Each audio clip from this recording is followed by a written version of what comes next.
जब से तालिबान ने अफगानिस्तान पर कब्जा किया है तब से ही दुनिया का हर देश अपने हिसाब से फायदे और नुकसान का गुणा भाग करना शुरू कर दिया है। कई देश तो अब विदेश नीति के तहत मामले को सुलझाने में लगे हैं।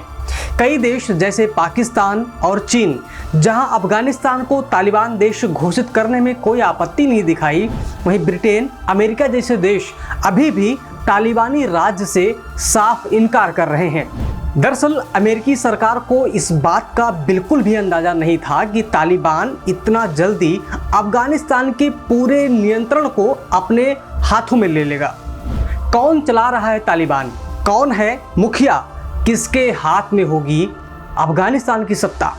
फिलहाल तालिबान की कमान हिबतुल्लाह अखुंदजादा के पास है।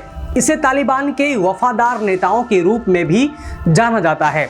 अखुंदजादा इस्लामिक कानून का बड़ा विद्वान कहा जाता है और तालिबान का एक बड़ा नेता भी माना जाता है। तालिबान के राजनीतिक, धार्मिक और सैन्य से जुड़े मामलों के बड़े फैसले हिबतुल्लाह अखुंदजादा ही करता है। अखुंदजादा से पहले तालिबान का चीफ अख्तर मंसूर नाम का आतंकी था, लेकिन साल 2016 में अफगानिस्तान पाकिस्तान सीमा के पास अमेरिकी ड्रोन हमले में अख्तर मंसूर की मौत हो गई थी। 2016 में अचानक गायब होने से पहले हिबतुल्लाह अखुंदजादा दक्षिण पश्चिमी पाकिस्तान के एक कस्बे कुचलक में एक मस्जिद में पढ़ाया करता था। यहीं से वो तालिबान के संपर्क में आया और इस खूंखार आतंकी संगठन के शीर्ष पद तक पहुंच गया। हिबतुल्लाह अखुंदजादा के अलावा मुल्ला मोहम्मद याकूब तालिबान की स्थापना करने वाले मुल्ला उमर का बेटा है।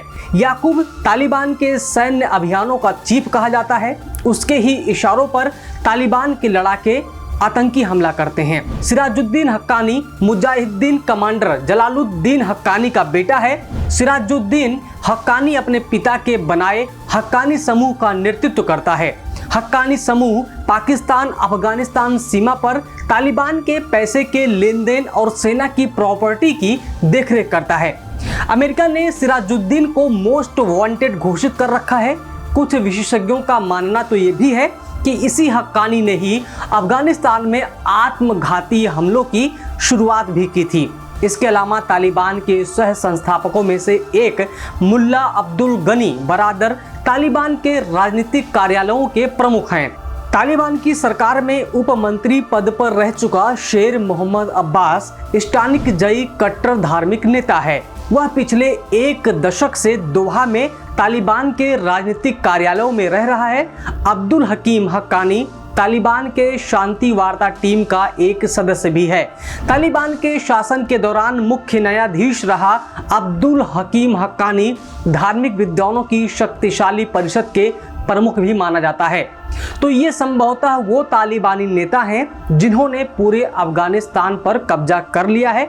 और साथ में ये भी कहना गलत नहीं होगा कि इनके नेतृत्व में अमेरिकी सेना को वापस जाने पर मजबूर होना पड़ा है। जहां तक भारत की बात है तो भारत ने अफगानिस्तान में बड़े प्रोजेक्ट शुरू किए हैं, कई सारे इन्वेस्टमेंट किए हुए हैं, बांध, सड़क, स्वास्थ्य, यहां तक कि अफगानिस्तान के संसद भवन का निर्माण भी भारत ने करवाया था। इस लिहाज से भारत पर अफगानिस्तान में तालिबानी शासन का असर पड़ सकता है। उम्मीद है कि आप सभी को हमारी ये जानकारी पसंद आई होगी। अगर आप हमारे ये वीडियो फेसबुक पर देख रहे हैं तो हमारे फेसबुक पेज को लाइक कर लें। अगर यूट्यूब पर देख रहे हैं तो हमारे चैनल को सब्सक्राइब कर लें।